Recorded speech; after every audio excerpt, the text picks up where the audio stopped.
Welcome to the edge of history, where prophecy meets the present. This is Podcast 313, Ultimate Issues, Ultimate Times. Dunia ini sedang menuju ke penghujungnya. Pelbagai cabaran dan fitnah akan melanda. Penipuan dan kelalaian ada di mana-mana. Dan akhirnya, kemanusiaan akan terpadam.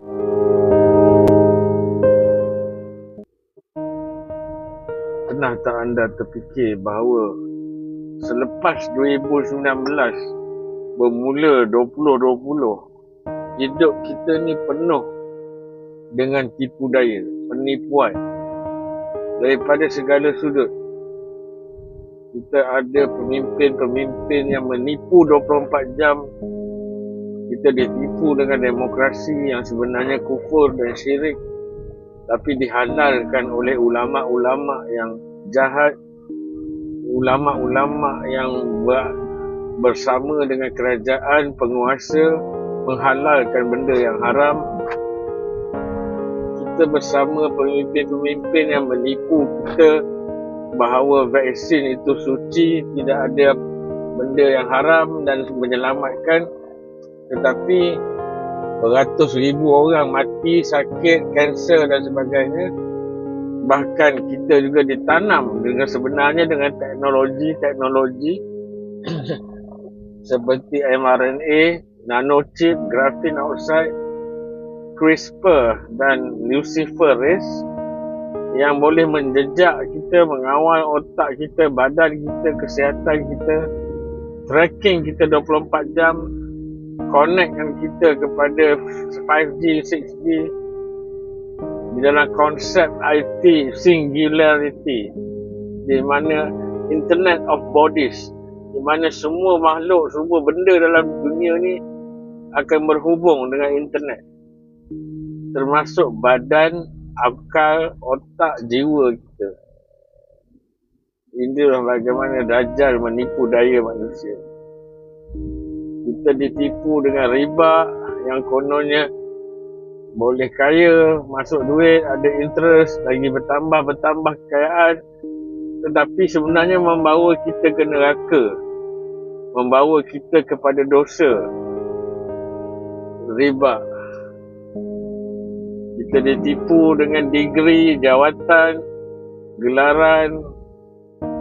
Kita dapat jadi datuk, jadi doktor, jadi Tan Sri, profesor. Kita bangga kononnya kita lebih pandai, kita lebih mulia, kita dirahmati Allah. Kita lebih tinggi kasta daripada orang lain sebab kita ada gelaran. Sedangkan Islam tak pernah ajar benda tu. Gelaran itulah yang membuatkan kita jadi sombong, lupa diri, yang membuatkan kita merasa kita paling betul, kita paling bijak,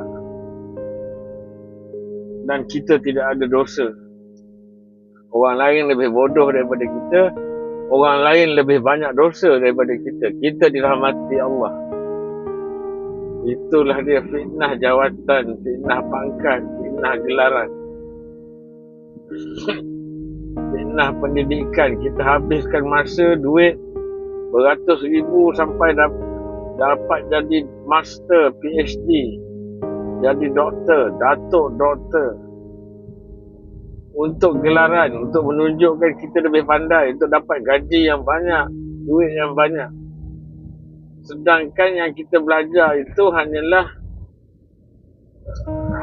benda itu, degree itu sebenarnya untuk menunjukkan kita pernah belajar dan kita pernah diindoktrin, di brainwash dengan sistem yang mereka mahukan, dengan ilmu-ilmu yang mereka mahu kita laksanakan, teruskan generasi bergenerasi. Bukan ilmu daripada Allah, bukan ilmu yang hak. Hanyalah satu pengiktirafan kita pernah belajar. Bukan bermaksud kita itu bijak. Bijak bukan diukur daripada master dan PhD. Ada orang yang tak ada apa-apa lebih bijak daripada orang yang ada PhD. Dia boleh tahu vaksin tu adalah fitnah Dajjal, dia akan berbahaya, dia akan buat kanser, dia akan buat tracking, nanobot apa semua. Tapi yang ada PhD ni yang tak nampak benda-benda ni, tidak tahu fitnah akhir zaman, tidak tahu fitnah dajjal. Dan kita rasa pemimpin yang kita sendiri pilih celup jari, tak sah solat 2-3 minggu, yang kita pun tak tahu pemimpin tu solat ke tak 5 waktu, macam mana hati dia, macam mana perangai dia sebenar pun kita tak tahu. Kita hanya dengar cakap-cakap orang. So kita memilih pemimpin yang tidak disuruh oleh Islam memilih pemimpin macam tu. Jadi kita sentiasa dalam penipuan. Kita dapat pemimpin yang menjual tanah air kita sendiri kepada bangsa-bangsa asing demi dunia. Demi dunia, demi duit yang berbilion-bilion, kita dapat pemimpin yang menjual nyawa rakyat demi dapat komisen Pfizer 5 juta, 5 bilion. Yang kita dapat pakar-pakar, doktor yang menjahanamkan kesihatan orang, yang menjahanamkan nyawa orang, tapi digelar pakar, duit berjuta-juta, pakai Ferrari, pakai Mercedes, doktor apa semua, di KPJ lah sebagainya, duit berjuta-juta, dapat anugerah Rotary Club, Freemason apa semua, tapi membunuh manusia. Dan kita dapat mereka mengatakan ini baik, bagus, menyelamatkan manusia, menghindarkan kita daripada wabak, tapi yang sebenarnya orang yang vaksin lagi banyak sakit daripada orang yang gunakan sunnah batu sauda dan sebagainya. Jadi inilah akhir zaman, tipu daya dari segenap arah. Kita ditipu dengan wabak-wabak yang dicipta oleh manusia untuk memaksa paksaan vaksin dan meletakkan teknologi dalam badan, juga untuk menghapuskan manusia sedikit demi sedikit dengan penyakit dan sebagainya di populasi sebelum 2030. Jadi kita melihat manusia yang sakit dari ini, wabak yang macam-macam, dan kini pula denggi di seluruh dunia, di mana dipaksa pula vaksin denggi di Filipina. 830,000 orang kanak-kanak dipaksa dengan denggi, vaksin denggi, Q-Denga, dan kemudiannya mati 600 orang. Dan apabila disiasat, rupanya vaksin ini tidak boleh diberikan kepada kanak-kanak yang tak pernah kena denggi. Dia hanya berfungsi, vaksin ini hanya berfungsi kepada orang yang pernah kena denggi pula. Macam itulah penipu daya manusia. Dan 600 orang kanak-kanak terkorban di Filipina. Begitu juga di Brazil, beberapa orang kanak-kanak mati selepas vaksin denggi. Di Indonesia, di seluruh dunia ada kes kematian selepas cocok vaksin denggi. Jadi ini salah satu penipuan juga yang dibawa oleh pemimpin, pakar-pakar, ulil amri dan sebagainya.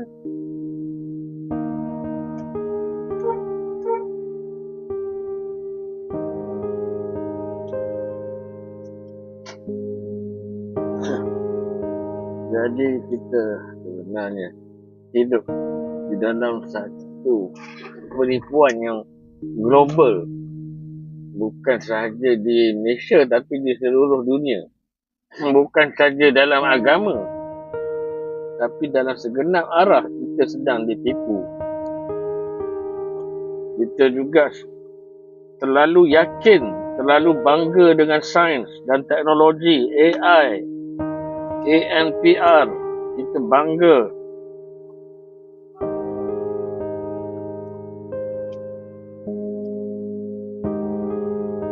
Kita bangga dengan AI.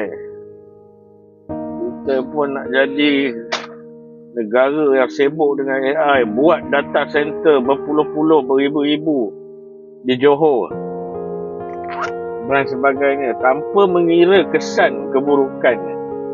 Setiap benda ada kebaikan dan keburukan, dan kita kena tengok juga keburukannya lebih baik atau lebih banyak atau kebaikannya lebih banyak.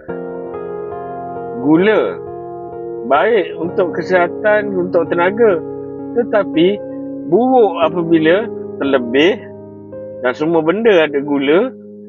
Mana dia jadi diabetes, potong kaki, mati, darah tinggi, apa semua. So semua benda ada baik dan buruk. Begitu juga dengan AI.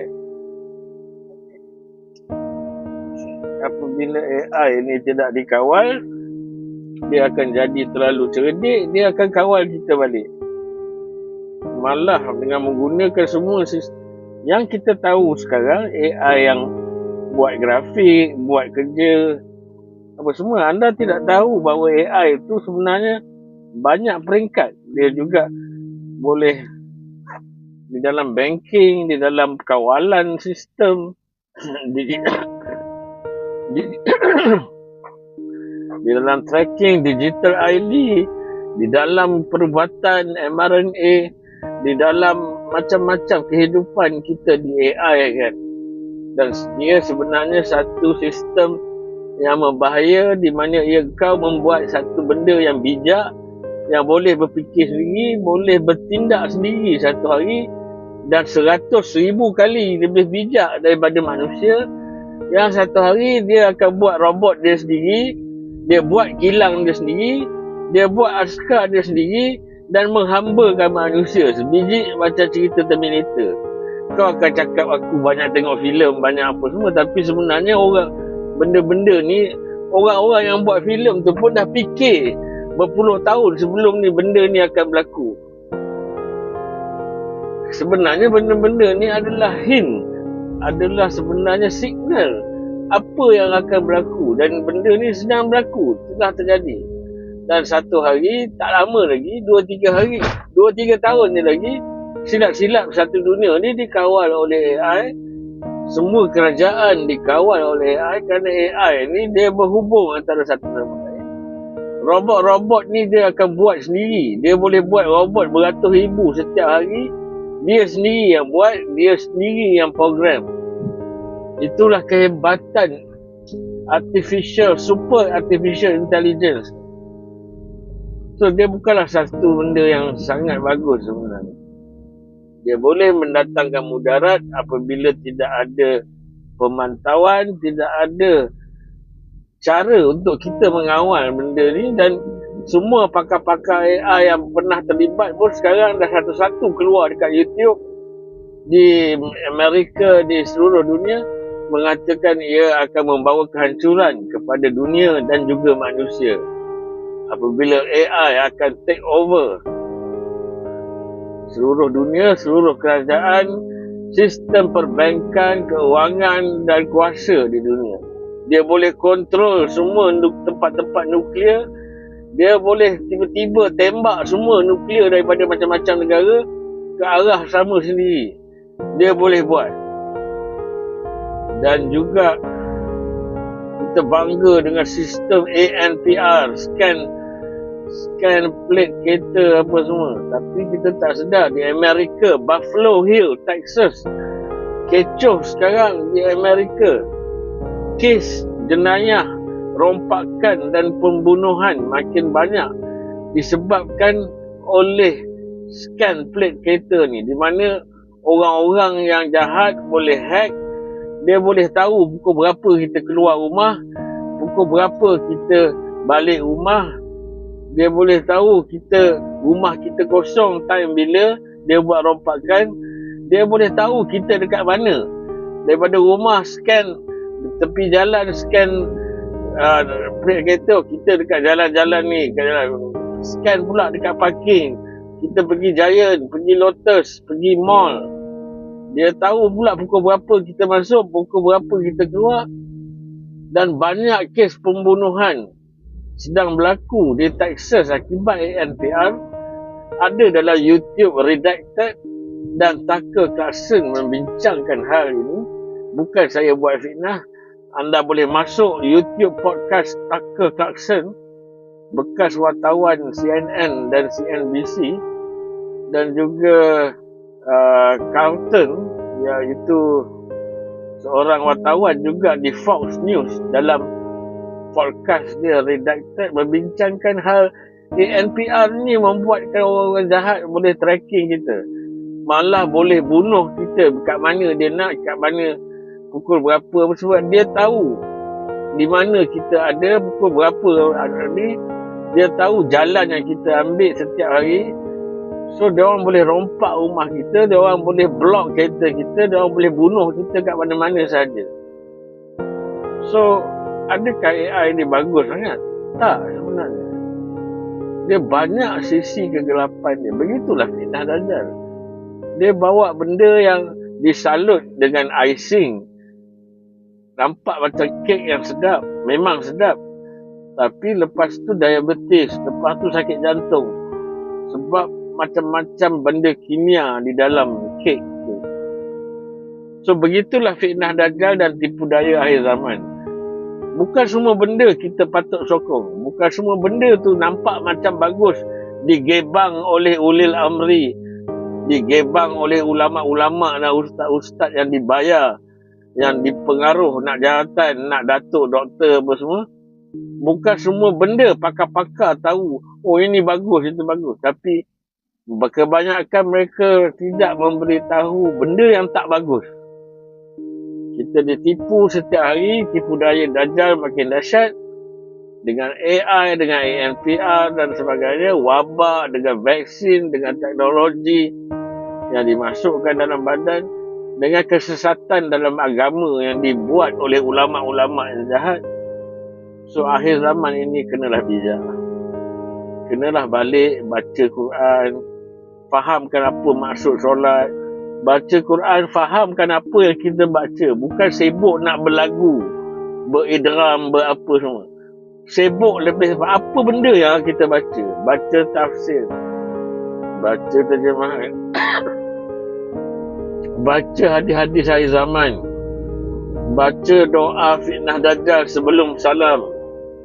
Allahumma inni a'udzubika min azabil qabri wa min azabi jahannam wa min fitnati mahya wa mamat wa min syarri fitnati masihi ad-dajjal. Assalamualaikum warahmatullahi wabarakatuh. Assalamualaikum warahmatullahi tu pun kita kena faham apa yang kita baca. Salam sejahtera kepada seluruh muslimin. Ya Allah. Itulah saja untuk hari ini sekejap. Assalamualaikum warahmatullahi wabarakatuh. Terus ikuti podcast 313. Setiap hari saya akan meluahkan untuk kita sama-sama berfikir dan makin mendekatkan diri kepada agama, kepada Quran, kepada hadis, kepada sunnah. Bila kita tahu benda-benda ni bukan untuk anxiety, bukan untuk kita takut, tapi untuk kita lebih kuat memahami agama kita agar kita selamat, agar kita tahu, agar kita tenang untuk menghadapi banyak lagi penipuan, tekanan, cabaran dan kencengan ulama'-ulama' dan politician yang sedang membawa kita, ulil amri yang kau sembah kononnya yang akan jaga agama kau, tapi sebenarnya jual tanah kau, jual negara kau, yang sebenarnya tak peduli pun pasal kau. Inilah tolol amri yang tak ikut Al-Quran dan Sunnah. Inilah ulama'-ulama' jahat yang dicakap oleh hadis akhir zaman. Kembalilah kepada Quran, kembalilah kepada hadis-hadis yang sahih. InsyaAllah, selamatkanlah diri kita, keluarga kita. Kuatkanlah diri kita, iman kita untuk menghadapi benda yang lebih teruk sekarang. Kita akan menghadapi dunia AI yang kita akan hilang segala-galanya, kebebasan. Kita akan hilang keuangan, kita akan hilang kebebasan. Kita akan hilang segala-galanya, kerja dan sebagainya. Kita akan menghadapi dunia yang teruk 20-30 ke atas. So kuatkanlah iman, balik kepada agama, balik kepada Islam. Jangan terasa genius sangat, jangan terasa sains teknologi sangat. Hanya Tuhan yang boleh selamatkan kita. Hanya rahmat Allah yang boleh tolong kita. La haula wala quwata illa billahil aliyil azim. Tidak ada siapa, tidak ada menteri, tidak ada ulama, tidak ada satu benda pun yang akan dapat bantu kita kecuali Allah. InsyaAllah. Bismillah. Assalamualaikum. Welcome to the edge of history, where prophecy meets the present. This is Podcast 313, Ultimate Issues, Ultimate Times. Dunia ini sedang menuju ke penghujungnya. Pelbagai cabaran dan fitnah akan melanda. Penipuan dan kelalaian ada di mana-mana. Dan akhirnya, kemanusiaan akan terpadam.